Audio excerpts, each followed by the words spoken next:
Hello, good morning everyone. Myself Vishnu Naman, Assistant Professor Law. First of all, I would like to welcome you all on my YouTube channel. It is Legal Fable. और आज के हम लोग lecture series में हमारे BNS या IPC का BNS का चैप्टर हम लोग 3 पढ़ने वाले हैं और आईपीसी का चैप्टर 4 पढ़ने वाले हैं। दोनों ही एक ही चीज है जो बात करता है रिगार्डिंग एक्सीडेंट। ठीक है, एक्सीडेंट मतलब दुर्घटना, जैसा कि आप लोग नाम से ही जान रहे होंगे। Accident means a kind of miss happening या मिस फॉर्चून, ऐसी दुर्घटना जो अनएक्सपेक्टेड थी, जो दुर्भाग्यपूर्ण हो जाती है। ठीक है, तो उसको एक्सीडेंट हम लोग बोलेंगे। तो इस एक्सीडेंट को पढ़ने के लिए हम लोग को सेक्शन 80 पढ़ना होगा या हमारा बीएनएस का सेक्शन 18 पढ़ना होगा, रेफर करना होगा। तो एक बार पढ़ लेते हैं हम लोग। मार्जिनल नोट कहता है accident in doing a lawful act, मतलब कोई आप लॉफुल एक्ट कर रहे हैं, उसको करते समय अगर कोई एक्सीडेंट हो जाता है तो what will be the consequences. ये चीजें हम लोग पढ़ रहे हैं। जो चैप्टर का नाम है वो है जनरल एक्सेप्शन, मतलब generally you will be punished for a commission of a crime, but for this chapter you will be exempted from the liability. क्यों लायबिलिटी से आप एग्जेम्प्टेड हैं? क्योंकि ये जो एक्ट है, ये एक्सीडेंट या जो भी चीजें इसमें हम पढ़ने वाला है, ये इसमें इंटेंशन नहीं होता है, ये कहीं ना कहीं अपवाद आप कंसीडर इसको किया गया है। ठीक है, तो प्रोविजन पढ़ते हैं। Nothing is an offence which is done by accident. कुछ जो इंपॉर्टेंट चीजें है उसको हम अंडरलाइन कर दे रहे हैं। Nothing is an offence which is done by accident और मिसफॉर्च्यून ना। एक्सीडेंट मीन्स दुर्घटना, मिसफॉर्च्यून मीन्स होता है दुर्भाग्य, and without any criminal intention ना। क्रिमिनल इंटेंशन नहीं होना चाहिए, विदाउट एनी क्रिमिनल इंटेंशन, और नॉलेज भी नहीं होना चाहिए कि ये काम जो मैं कर रहा हूं इससे दुर्घटना हो सकती है। In doing of a lawful act, वो एक्ट कैसा होना चाहिए? लॉफुल होना चाहिए। And in lawful manner, and by lawful means, ये तीनों चीज आप लोग ध्यान दीजिएगा। Lawful act, lawful manner and lawful means, मतलब जो आपने काम किया है वो भी लॉफुल होना चाहिए, जिस तरीके से किया है वो भी लॉफुल होना चाहिए, और जिस चीज के थ्रू आपने किया है वो भी लॉफुल होना चाहिए। And with the proper care and caution, जो आपने एक्ट किया है, जिस एक्ट को करते समय एक्सीडेंट हुआ है, उसको करते समय आपने प्रॉपर केयर एंड कॉशन, पूरी सावधानी बरती थी। ठीक है, उसके बाद भी वो एक्सीडेंट हो गया ना। तो ये हमारा सेक्शन 80 या सेक्शन 18 ऑफ बीएनएस बात करता है। ठीक, इसके बाद हम लोग इसका इलस्ट्रेशन पढ़ते हैं। तो इलस्ट्रेशन एक्चुअल में हम लोग को इसलिए पढ़ना है क्योंकि इलस्ट्रेशन से ही क्वेश्चन पूछता है, आपके डायरेक्ट बेस्ड क्वेश्चन पूछे जाते हैं आपके ऑब्जेक्टिव एग्जामिनेशन में ना। तो इलस्ट्रेशन क्या कर रहा है? A is at work with a hatchet. A जो है कुल्हाड़ी से लकड़ी काट रहा है। द हेड फ्लाइज ऑफ, उसका जो कुल्हाड़ी का जो हेड है जिससे लकड़ी काटी जाती है वो निकल जाती है। And kills a man who is standing by, और उस हेड से, उस कुल्हाड़ी से एक व्यक्ति की डेथ हो जाती है जो बगल में खड़ा हुआ है लकड़ी काटते समय। Here, if there was no want of proper care and caution on the part of A, his act is excusable and not an offense. यहाँ पे अगर ए का जो एक्ट है, क्या कह रहा है कि वहां पे अगर ए की तरफ से कोई प्रॉपर केयर एंड कॉशन की जरूरत नहीं थी, तो यहाँ पे ए का एक्ट क्या कहा जाएगा? कहा जाएगा कि ये ए का जो एक्ट है वो एक्सक्यूजेबल है। ठीक है, उसमें कोई लायबिलिटी नहीं होगी। तो अब जैसे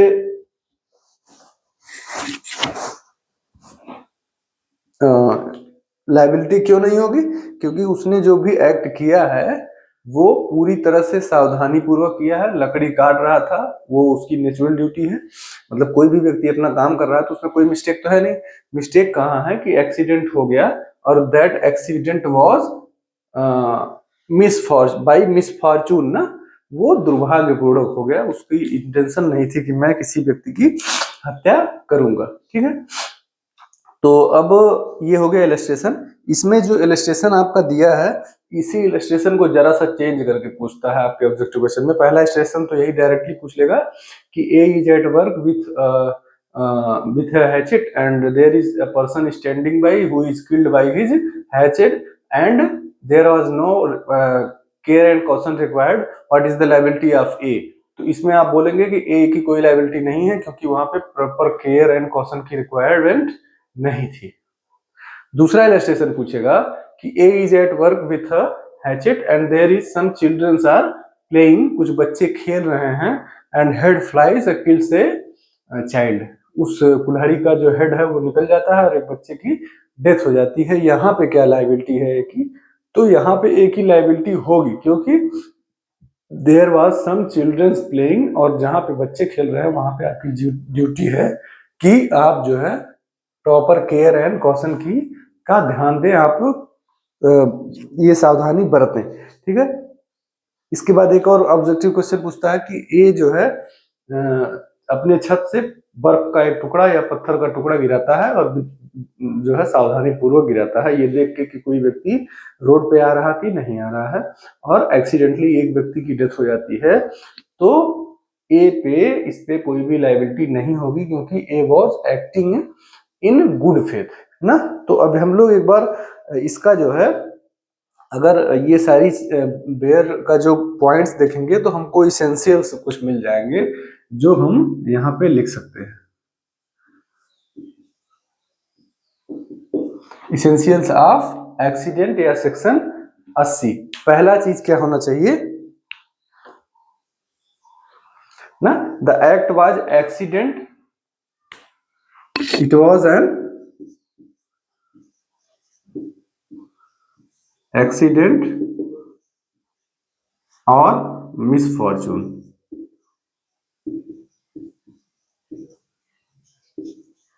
ठीक है। वो जिस एक्ट से हत्या हुई है, डेथ हुई है, हत्या नहीं डेथ हुई है, वो एक्ट क्या था? या तो एक्सीडेंट था या तो मिसफॉर्चून था, मतलब दुर्भाग्यपूर्वक हुआ था। ठीक है। उसके बाद दूसरी चीज इसमें हमको क्या मिलती है?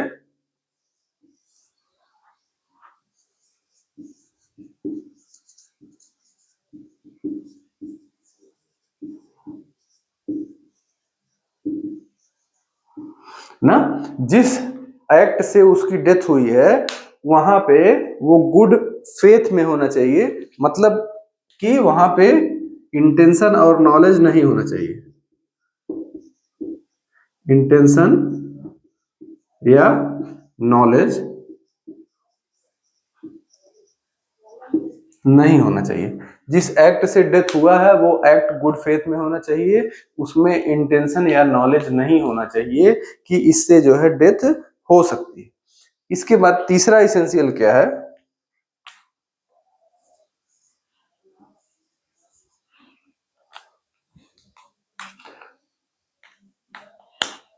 तीसरा है lawful act,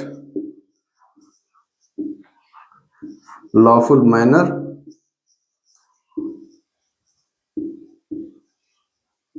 and lawful means, मतलब ये सभी चीजें उसमें होनी चाहिए। वो एक्ट लॉफुल एक्ट होना चाहिए, लॉफुल मैनर में होना चाहिए, और उसका मीन्स भी जो है वो भी लॉफुल होना चाहिए। इसके बाद चौथा इसेंशियल क्या है? There must be proper care and caution, proper care and caution. अगर ये सभी चीजें अप्लाई हो जाएंगी तो सेक्शन 80 का बेनिफिट आपको मिल जाएगा, या सेक्शन 18 जो अभी बीएनएस में हो गया उसका बेनिफिट मिल जाएगा। ठीक है। मतलब देखिए ये जो इसेंशियल्स हमको मिलते हैं ये इसी बेयर प्रोविजन से ही मिलते हैं। देखिए पहला क्या कर रहा है? एक्सीडेंट या मिसफॉर्चून, फिर दूसरा done in good faith without intention, without criminal intention या नॉलेज। तीसरा चीज क्या कर रहा है? Lawful act, lawful manner, lawful act, lawful manner, lawful means. फिर चौथी चीज प्रॉपर केयर एंड कॉशन, इसको हमने पहले ही अंडरलाइन कर दिया था। ठीक है। इसके बाद अब एक्सीडेंट में कुछ भी नहीं दिक्कत है कि कोई भी काम जब आपने किया और उसको सावधानी से किया, एक्सीडेंट हो गया। हाँ, गुड फेथ में किया, आपके पास कोई इंटेंशन नॉलेज नहीं थी कि ऐसी दुर्घटना हो सकती है, दुर्घटना हो गई। लॉफुल एक्ट था, लॉफुल मैनर था, लॉफुल मीन्स था, और आपने सावधानी भी बरती थी, फिर भी जो है दुर्घटना हो गई। ऐसी स्थिति में कोई भी लायबिलिटी नहीं होगी, आपको बेनिफिट मिल जाएगा section 80 and section 18 of BNS. ठीक है, अब हम इसमें केस डिस्कस कर लेते हैं। पहला केस है जगेश्वर वर्सेस एम्परर 1924।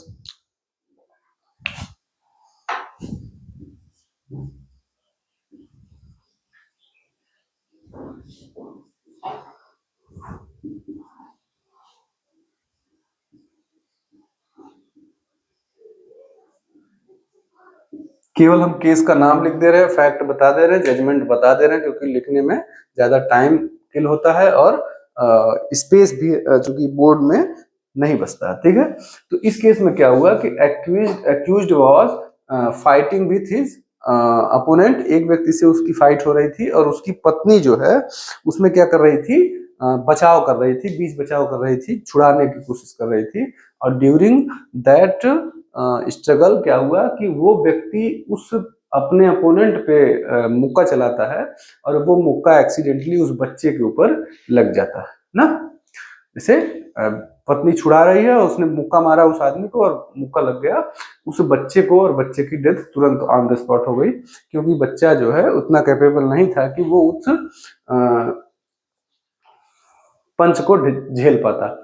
तो उसने क्या कहा, एक्यूज्ड का क्या कंटेंशन था कि sir I was not actually of intention to kill that child. मैं उस बच्चे को मारने की कोई इच्छा नहीं रखता था, मैंने मारा था उस व्यक्ति को और मुझे पता था कि इससे इसकी डेथ नहीं होगी इस पंच से, इसलिए मुझे डेथ के लिए, डेथ कॉज करने के लिए लायबल नहीं ठहराया जाना चाहिए।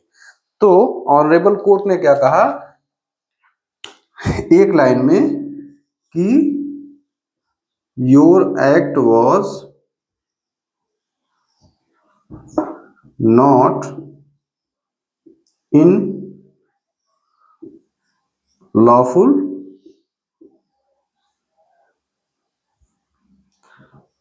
मैनर, या ये लॉफुल एक्ट भी नहीं था।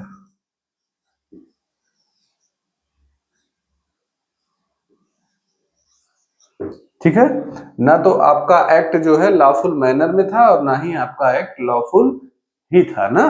तो आपने इलीगल, क्योंकि फाइटिंग करना, अपने आप में किसी को पंच मारना, ये लॉफुल तो है नहीं। और जब हमने इसेंशियल में पहले ही पढ़ा कि लॉफुल एक्ट होना चाहिए तब एक्सीडेंट होना चाहिए, तो आपने जो एक्ट किया वो लॉफुल नहीं था, इसलिए आपको इस चीज का बचाव नहीं मिलेगा कि आपका जो एक्ट है वो क्या है, एक्सीडेंट है। ठीक है, इसके बाद हम अपना दूसरा केस लिखते हैं, सबीर खान वर्सेस क्राउन 1931।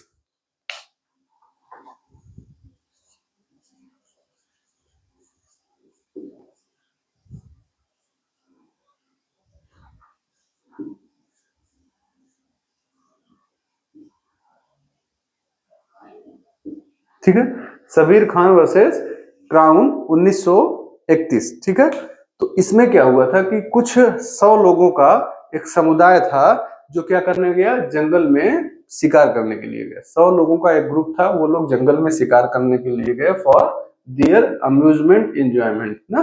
पहले के लोग, आज जैसे हम लोग आजकल एंजॉयमेंट का दूसरा तरीका, पहले के लोग शिकार करने चले जाते थे जंगलों में जानवरों का शिकार करने। तो वहां पे एक सुअर का हत्या करने चाह रहे थे। हाँ,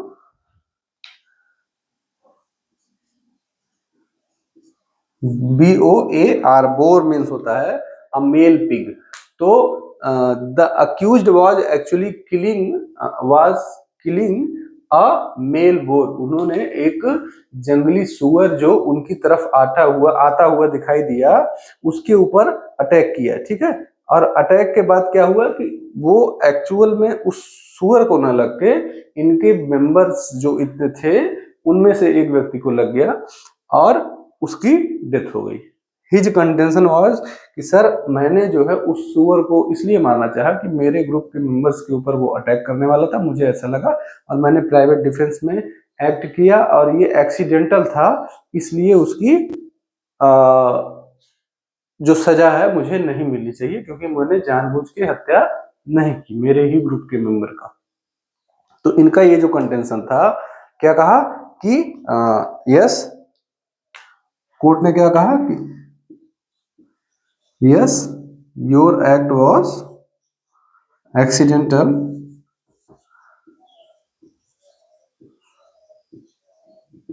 एक्सीडेंटल, और क्या था, विथ प्रॉपर केयर कॉशन था, विथ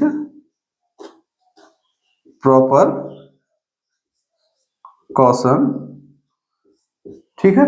इसलिए आपको लाइबिलिटी इसमें नहीं होगी, आप इस चीज के लिए लाइबल नहीं होंगे। क्यों?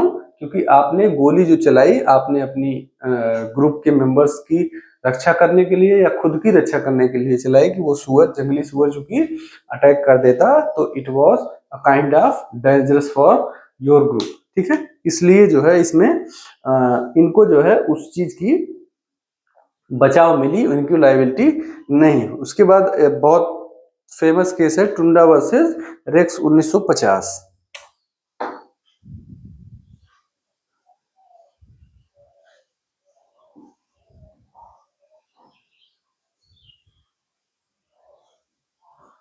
टुंडा वर्सेस, ये जितने भी फैक्ट हम बता रहे हैं आप लोग फैक्ट ध्यान से सुनिएगा, और वीडियो को स्लो डाउन करके या रिपीट कर करके आप लोग इसको लिख लीजिएगा जरूर, ठीक है।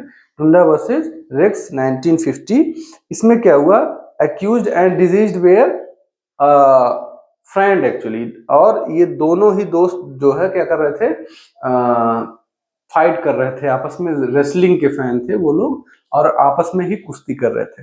और जिस समय कुश्ती कर रहे थे, इसमें एक्सीडेंटली एक्यूज्ड के पंच से वो उसका जो फ्रेंड था वो जाके एक पत्थर के टुकड़े पर लड़ गया, पत्थर का प्लेटफॉर्म था उस पर लड़ गया, और जिससे उसकी हेड में इंजरी आई और उसकी डेथ हो गई, ठीक है। तो इसमें क्या कंटेंशन था इनका कि सर मेरा जो चूंकि यहाँ पे कंसेंट भी था दोनों व्यक्तियों का, दोनों ही व्यक्ति जानते थे कि there was an inherent risk that accident में हैपन, या कोई चोट लग सकती है। और दूसरी चीज, the that was mere a play, केवल सिर्फ एक गेम था, वहां पे कोई एक्सीडेंट ही हुआ था, कोई उसमें फाउल प्ले नहीं था। फाउल प्ले में होता है कि बैड इंटेंशन से कोई गेम नहीं खेला गया था। और क्या कहा कोर्ट ने कि हाँ ठीक है, the act was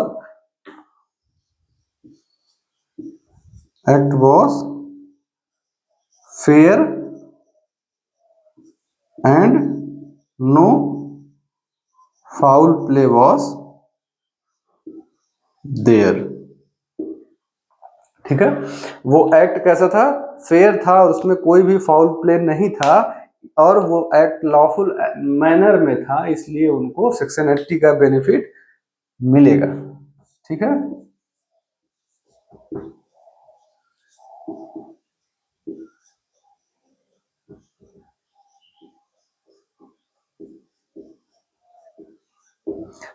lawful manner में भी था वो एक्ट, इसलिए सेक्शन 80 का बेनिफिट मिलेगा। जिस समय ये सारे केसेस डील किए जा रहे थे, ये बीएनएस हमारा एग्जिस्टेंस में नहीं था, इसीलिए हम बार बार सेक्शन 80 का नाम ले रहे हैं।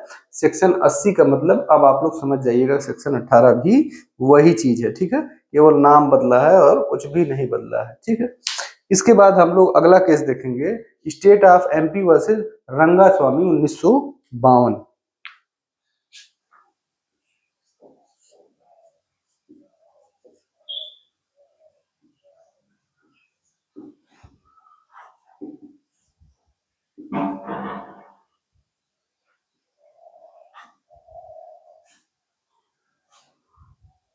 ठीक है, state of MP versus Rangaswamy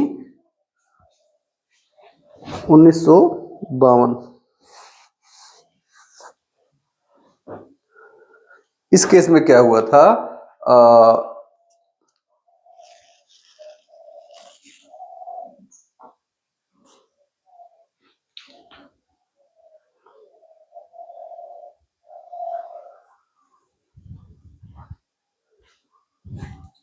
just a minute. तो ये case state of MP versus Rangaswamy में क्या हुआ था कि इसमें जो एक्यूज था उसने एक हैना देखा। हैना जानते होंगे आप लोग।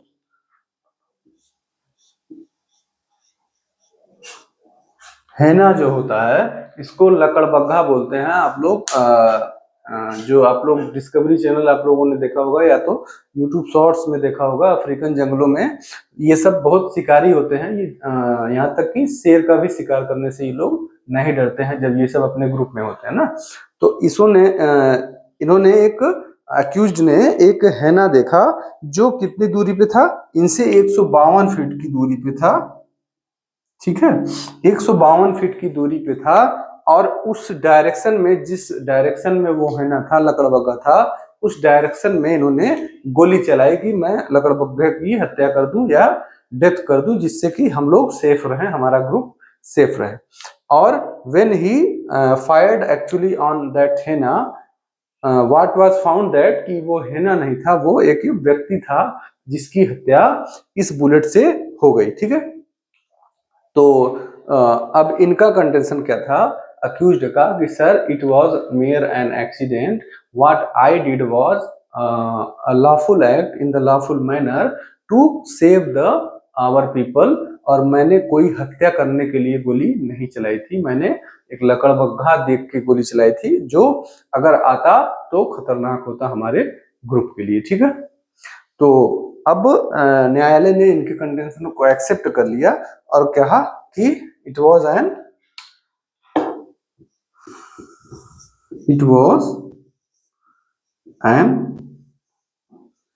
Accidental death. तो बेनिफिट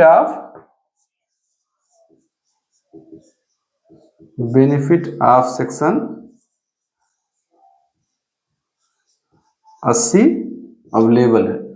आपको सेक्शन 80 का बेनिफिट मिलेगा क्योंकि आपने जो एक्ट किया था वो कैसा था, वो प्रॉपर केयर एंड कॉशन से था और लॉफुल एक्ट था और गुड फेथ में था, आपने कोई हत्या करने के उद्देश्य से गोली नहीं चलाई थी। ठीक है, अब इसके बाद हम लोग लास्ट केस डिस्कस कर लेते हैं। केसेस तो इसमें बहुत सारे हैं लेकिन हम कुछ इंपॉर्टेंट केसेस आपके लिए चूज करके ले आए हैं। अगला केस है भूपेंद्र सिन्हा वर्से 14 समा स्टेट ऑफ गुजरात।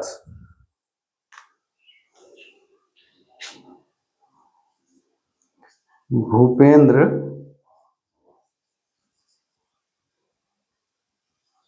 सिन्हा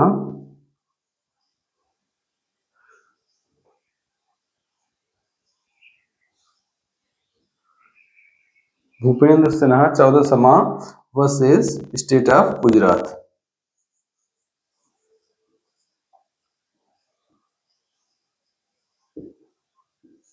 ठीक है, ये 1998 का केस है, 1998। इसमें इस केस में क्या हुआ एक्चुअली, दो दोस्त थे और दोनों ही जो है एक लोग हेड कांस्टेबल थे और एक लोग कांस्टेबल थे, दोनों ही पुलिस ऑफिसर्स थे और इनको जो है एक डैम साइट, एक बांध का जो है सुरक्षा करने के लिए इनकी ड्यूटी लगाई गई थी। तो अक्यूज ने क्या किया, उसने अपने दोस्त की हत्या कर दी रात में, ये समझ न देखते हुए कि वो एक्चुअल में कौन था। उसे लगा कि कोई ट्रेसपासर है जिसकी हत्या मैं कर रहा हूं, but he was actually his friend. ठीक है, और जब इनके फ्रेंड की, कलीग की, जो इनके कर्मी थे, उनकी हत्या हो गई तो उनके ऊपर चार्ज लगाया गया किस चीज का, for the offence of murder. तो what he contended before the court के सामने इन्होंने कहा कि sir it was not an, क्या क्या चीजें इन्होंने प्ली की, कहा कि सबसे पहले कहा कि सर ये एक्सीडेंट है ना, मैंने जानबूझ के हत्या नहीं की। हत्या कैसे हुई, मैंने गोली चलाई थी किसके ऊपर, ट्रेसपासर के ऊपर। ठीक है, और मेरा जो एक्ट था गुड फेथ में था। तो न्यायालय ने इनके कंटेंशन को एक्सेप्ट करने से मना कर दिया। क्यों, कहा कि आपके और आपके दोस्त की डिस्टेंस जो है इतनी ज्यादा नहीं थी कि आपको प्रॉपर जो है समझ नहीं आता कि किसकी आप हत्या कर रहे हैं। दूसरी चीज, it was your duty before actually firing to examine कि आप किसकी हत्या कर रहे हैं ना। आपको पता है आप ड्यूटी पे हैं और आपको पता है कि आपका दोस्त जो आपके साथ ड्यूटी पे है वो उधर ही गया है, उसी डायरेक्शन में गया है और आपने उसी डायरेक्शन में गोली चला दी, तो ये कैसे आपने नहीं सोचा कि वो मेरा दोस्त भी हो सकता है ना। तो this was a very reasonable point to be thought. आपको ऐसा सोचना चाहिए था और आपने इस चीज का ध्यान नहीं दिया, इसलिए आपको सेक्शन 80 का बचाव नहीं मिलेगा। Benefit of section 80 not available.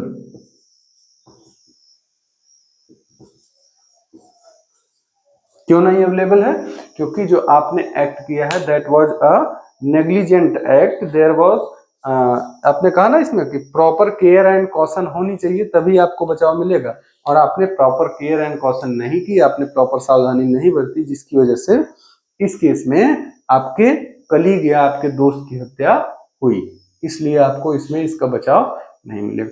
तो बेसिकली ये हमारा कंप्लीट हो गया सेक्शन 80 या सेक्शन 18 ऑफ बीएनएस, सेक्शन 18 जिसको हम लोग बोलते हैं। ये हमारे बीएनएस में चैप्टर 3 में है, हमारे आईपीसी में चैप्टर 4 में था, और हम लोग चूंकि अभी दोनों पढ़ रहे हैं तो इसलिए हम दोनों के ही बारे में डिस्कस करते जा रहे हैं। इसमें क्या क्या चीज ध्यान देना है कि एक्सीडेंट या मिसफॉर्च्यून होना चाहिए, गुड फेथ में होना चाहिए, इंटेंशन नॉलेज नहीं होनी चाहिए, लॉफुल एक्ट होना चाहिए, लॉफुल मैनर में होना चाहिए, लॉफुल मीन्स होना चाहिए, फिर उसके बाद प्रॉपर केयर एंड कॉशन होनी चाहिए। इसके बाद हमने ये अपने 5 केसेस आपके सामने डिस्कस किए, ठीक है। तो thank you very much for being with me and please like and subscribe my channel to those, और शेयर भी उन लोगों के बीच में कीजिए जो लोग एक्चुअल में ऐसा कंटेंट चाहते हैं, जिनके पास ऐसे कंटेंट की अवेलेबिलिटी नहीं होती है, ठीक है। और मैं ऐसे पढ़ा रहा हूँ कि आप इसका यूज कहीं भी किसी भी एग्जाम के पर्पज से आप यूज कर सकते हैं। हाँ, जैसे आपके अच्छे क्लासेस, जैसे कोचिंग क्लासेस में होती है पढ़ाई, that is the manner of teaching. हाँ, तो इसलिए आपसे ये है रिक्वेस्ट की please share and subscribe. Thank you very much.